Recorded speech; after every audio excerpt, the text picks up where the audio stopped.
Көлік қызметкерлері күні қарсаңында Қазақстан темір жолы ұлттық компаниясы акционерлік қоғамы үздік мамандары мен ардагерлерін құттықтады.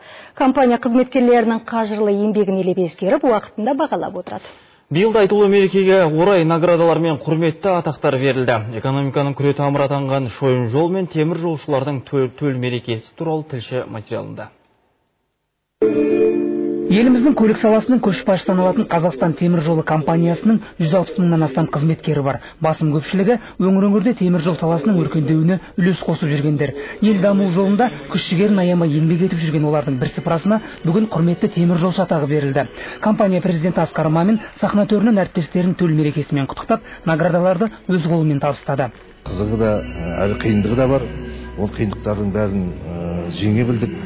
Осы таңда енді алда да біздің асуларымыз көп. Келеріс өзіміздің компанияның қойған біздерге қатысты міндеттерді толығымен орындауға бар күш-жігерді жұмсауға атсалысамыз.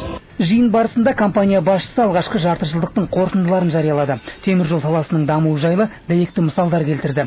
Мемлекет басшысының тапсырмасымен 988 шақырымдық жезқазған бейнеу және 214 шақырымдық Арқалық Шұбаркөл темір жолдарының құрылысы басталды. 2016 жылы Қазақстан Еуразиялық аймақтың басты логистикалық хаб және транзиттік потенциалы мықты мемлекетіне айналады.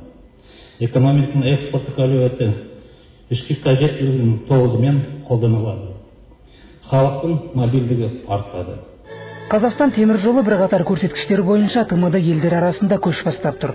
Сөз жоқ, бұл экономикалық әлеуметтік жаңғырумен қатар қарапайым қызметкерлердің ерен еңбегінің жемісі. Мұхтар Ыбырайым, Жәнібек Дәулетбек, Хабар, Астана.